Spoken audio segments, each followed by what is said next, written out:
hey everyone, today we have with us Dr. Shailendra and we have cleared our FMG exam in our first attempt, which was in 2023. So today we will discuss some important strategies which will help you to clear the FMG exam in this last month. तो सबसे पहले doctor Shailendra आप अपने introduction के साथ साथ ये बताइए कि हाउ टू रिवाइज, जो कि बहुत मोस्ट कॉमनली क्वेश्चन रहता है लोगों का. So hi everyone, I am Dr. Shailendra and I have cleared my FMG 2023. Here we are to discuss the last month strategy. So the first thing that Dr. Dheeraj asked is how to revise. So revision बहुत ही critical होता है and last month is all about revision. So the first and golden rule that I'll give you is do not jump to other sources. जो आपने पढ़ रखा है, keep on revising that. Revising and revising to the point where you will come down to revising big subjects. जो बड़े subjects हैं जैसे medicine, surgery, वो इतना जल्दी हो जाएंगे कि you can finish them in one day. जैसे medicine एक दिन में कर लिया, surgery एक दिन में कर लिया.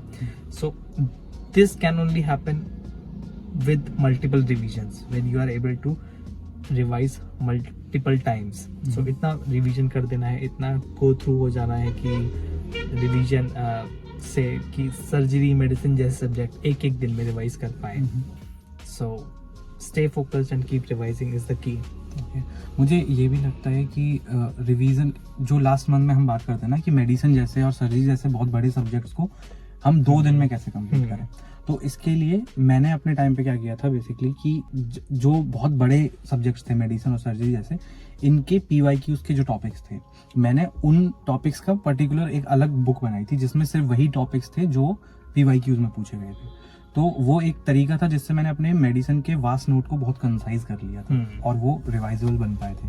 आपने इसके लिए क्या किया था कि जी बिल्कुल सेम मेरे पास भी एक 20th नोटबुक रेडी थी, हैंडी थी, जो मुझे पता था कि ये मेरे लास्ट मंथ में सबसे ज्यादा काम आने वाली है. सो वो नोटबुक मेरे पास भी थी, मैंने भी बनाई थी वो 20th नोटबुक. इनफैक्ट मेरे पास 21st नोटबुक भी थी. एक थी 20th नोटबुक थी PYT से कंबाइंड और 21st नोटबुक थी PYQs ही थे वहाँ पे, जहाँ पे मैं वो कीवर्ड्स लिखता था जिनसे क्वेश्चन सॉल्व होते हैं. सो स्पीकिंग ऑफ दैट, अगर आपके पास 20th नोटबुक अब तक थी और आपने बनाई है, well and good. If not then you do not need to worry. आप जब क्वेश्चन सॉल्व करेंगे आपको खुद एक आइडिया होगा कि ये वाले टॉपिक्स इंपॉर्टेंट हैं, तो वो टॉपिक्स तो मिस आउट करने ही नहीं है.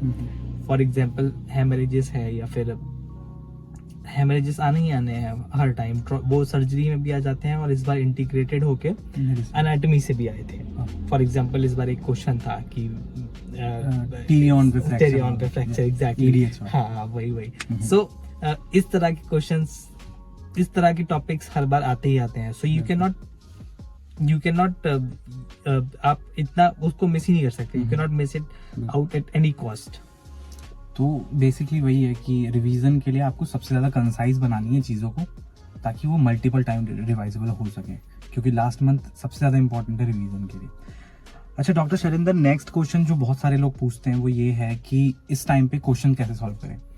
क्वेश्चंस के लिए भी बेसिकली कि PYQs करें या फिर क्यू बैंक्स जो डिफरेंट कोचिंग्स मतलब उनके ऐप्स पर जो पड़ी है, क्या हमें वो सॉल्व करनी चाहिए.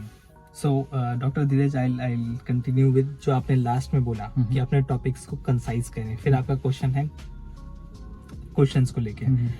तो जो आपने बोला कि कंसाइज कैसे करें, कंसाइज ही PYQ से होगा. सो आपका जो लास्ट लाइन थी that is related to PYQs. तो वही that's what I am trying to say कि PYQs are always better than the normal Q banks, because PYQs is वो ज्यादा रियलिटी के साथ है, वो आ चुका है और वो ही पैटर्न सेट होता है, वही एग्जामिनर्स का लेवल है. आपका जो क्वेश्चन है उसका आंसर यही होगा कि PYQs are better than Q bank. Q bank पे तब जाइए जब आप PYQs सारे के सारे थॉरो हो चुके हो. इनफैक्ट मैंने PYQs कर करके अपने आप को असेस किया कि अगर मैं 60-70% PYQs ठीक कर रहा हूँ, इसका मतलब मेरा एक सब्जेक्ट ठीक चल रहा है. और स्पीकिंग ऑफ क्वेश्चन नंबर 2 की क्वेश्चन कैसे सॉल्व करें, तो वो क्वेश्चन सॉल्व करने का तरीका ये है कि अगर आप सिर्फ क्वेश्चन सॉल्व करते हैं और उसके बाद भूल जाते हैं, तो मुझे लगता है कि वो बेनिफिशियल नहीं होगा. मैं जब क्वेश्चन सॉल्व करता था और वो स्ट्रेटेजी मुझे इतना हेल्प की जितना मुझे वीडियो लेक्चर्स देखने से ज्यादा हेल्प उससे हुई कि मैं क्वेश्चन सॉल्व करता था और वो गलत हो जाते थे, तो मैं उसके एनालाइज करता था कि ये गलत क्यों हुआ, ये क्वेश्चन मैं क्यों नहीं सॉल्व कर पाया, या तो ये हाई लेवल का है, या फिर मैंने इसको पढ़ा नहीं है, या फिर मैंने इसमें कोई वर्ड मिस कर दिया जिससे मैं इसको कैच नहीं कर पाया। तो मैं वो एनालिसिस करता था हर एक क्वेश्चन की। कई बार ऐसा हुआ था मेरे साथ भी, जब मैं PYQ कर रहा था तो कुछ कंसेप्ट ऐसे थे जो मैंने अपने नोट टेकिंग के टाइम पे नहीं मुझे पता चले थे, जो मुझे PYQ के टाइम पे पता चले थे, तो वो रहेगा नहीं। बिल्कुल। I will and this thing with कि आपको लास्ट मंथ के अंदर तो 200 क्वेश्चंस मिनिमम डेली के करने चाहिए, जो कि मैंने भी किया था। अपार्ट फ्रॉम इंक्लूडिंग GTs, अगर आप GTs लगा रहे हैं तो 1 day GT is enough, if not then 200 questions daily and preferably PYQs। Next topic पे हम यही डिस्कस करेंगे कि GT जो है ग्रैंड टेस्ट हमें देने चाहिए इस पॉइंट ऑफ टाइम पे या नहीं देने चाहिए, और अगर देने चाहिए तो हम उनको रिव्यू कैसे करना चाहिए। पहले आप अपना व्यू बताइए इस चीज़ पर क्या है, फिर मैं अपने बताता हूँ कि मुझे क्या लगता है इस चीज़ पे। So GTs का आई am not a fan of GT, तो मैंने भी अपनी पूरी प्रिपरेशन में मुश्किल से 4 GTs दिए थे अपनी पूरी प्रिपरेशन में थ्रू आउट, 4 या 5। So I am not really big fan of GT, पर हाँ जब मैं एग्जाम हॉल में बैठा था तब मुझे पता चला कि जितना हम सोचते हैं, जितना हम प्रैक्टिस करते हैं, उससे कहीं ज्यादा पेशेंस की जरूरत होती है FNG एग्जाम देते वक्त। तो उस सेंस में अगर मैं देखूं तो शायद GT कुछ बच्चों को हेल्प करेगा वो रियलिटी बताने के लिए कि इतने क्वेश्चन जब बैक टू बैक आपको आते हैं और आप प्रेशर लगाते हो तो आपका दिमाग का दही हो जाता है वहाँ पे। इनफैक्ट मैं अपना GT लास्ट वाला जो मेरा GT था वो प्रेपरेटर का था, वहाँ पर मेरे 140 समथिंग आए थे और मैं टॉप 10% में बिलोंग कर रहा था। तो दैट्स द रियलिटी कि 90% बच्चे 140 भी स्कोर नहीं कर पा रहे वहाँ पे प्री प्लेडर में अगर देखें, प्री प्लेडर का लेवल। तो वही, और मैं अपनी हर वीडियोस में ये बोलता भी हूँ कि सिर्फ पढ़ाई कर लेना इनफ नहीं है इस एग्जाम को क्लियर करने के लिए आपको, क्योंकि जब हमने एग्जाम दिया था तब गर्मियों का टाइम था। exactly. और उस टाइम पे एक तो हमारी नींद पूरी नहीं हो पाई थी लास्ट टाइम, क्योंकि नहीं हो पाती है, कितना भी आप कोशिश कर लेंगे आप एक रात पहले अच्छे से नींद ले लेंगे नहीं हो पाएगा, क्योंकि वो स्ट्रेस रहता माइंड पे। और उस टाइम पे एक ये भी प्रॉब्लम थी कि क्योंकि 300 कुछ, मैंने तो अपने टाइम पे मैरो के ग्रैंड टेस्ट दिए थे और मैंने 9 ग्रैंड टेस्ट दिए थे, लेकिन मुझे ये लगता है इतना ग्रैंड टेस्ट देना फिर उनको रिव्यू करना भी टाइम वेस्टिंग है। तो 1 या 2 इस टाइम पे तो सिर्फ 2 ग्रैंड टेस्ट मुझे लगता है ना। हाँ, अगर आप लास्ट मंथ में हैं और आपने GTs अब तक नहीं दिए तो 2-3 GTs काफी, मैक्सिमम इतना ही होना चाहिए, बिकॉज उससे अच्छा है आप PYQ सॉल्व कर लो, PYT सॉल्व कर लो, that will be more close to the reality. अच्छा, अब हम एक बहुत इंपॉर्टेंट चीज पे बात करने वाले हैं। अभी जो हमारे पास 1 मंथ है, 1 मंथ या फिर 25 डेज समथिंग, उसके लिए मतलब हमें इन 20 डेज में क्या करना चाहिए जो हम लास्ट वीक के लिए प्रिपेयर हो पाए, क्योंकि लास्ट वीक की स्ट्रेटेजी बहुत इंपॉर्टेंट रहेगी आपकी पूरी जर्नी के लिए।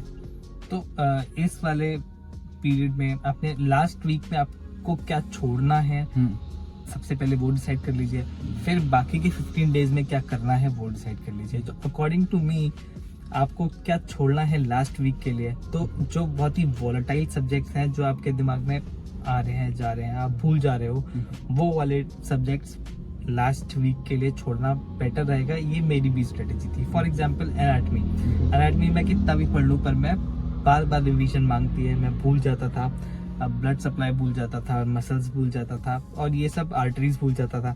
तो मैंने उसको छोड़ा हुआ था कि इसको तो मैं लास्ट वीक में एग्जाम से थोड़ा पहले एक दिन शेड्यूल रखूंगा। बायोकेमिस्ट्री का सेम, मैं भूल जाता हूँ, मैंने इतने अच्छे से नहीं पढ़ा था तो उसको मैंने लास्ट वीक के लिए रखा। इसके अलावा इन 2 सब्जेक्ट के अलावा मैंने medicine, surgery, OB-GYN, PSM, because ये सबसे ज्यादा हाईएस्ट वेटेज के सब्जेक्ट्स हैं, तो मैंने इनको भी लास्ट वीक में रखा। इसके अलावा बाकी सारे सब्जेक्ट्स को मैंने परफेक्ट किया इन 15 दिनों में। हालांकि मैंने इन 15 दिनों में ही मेडिसिन, सर्जरी, OB-GYN भी रखा एक बार, PSM भी रखा, बिकॉज उनको तो आप जितना ज्यादा पढ़ लो वो बेटर है, क्योंकि ये 4 सब्जेक्ट्स आपको या तो पास करा सकते हैं या फेल।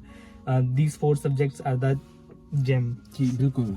और इनसे मुझे लगता है कि करना है ऐसा नहीं है, लेकिन अगर किसी ने ये 4 सब्जेक्ट बहुत अच्छे से किए हैं तो 150 तो आराम से आ जाने हैं उसके। थोड़ा ऊपर Definitely. नीचे हो सकता है, लेकिन डेफिनेटली हाँ, 150 अगर तक तो आराम से। ये 4 सब्जेक्ट आपके परफेक्ट हैं और 10-20 आपके तुक्के से ठीक हो जाते हैं तो पेपर पास ऑलरेडी। बिल्कुल। सो ये सब्जेक्ट्स करने के बाद वोलेटाइल सब्जेक्ट्स, इन सब्जेक्ट्स को आप लास्ट वीक के लिए रिजर्व कर लीजिए कि ये तो करना ही करना है लास्ट वीक में।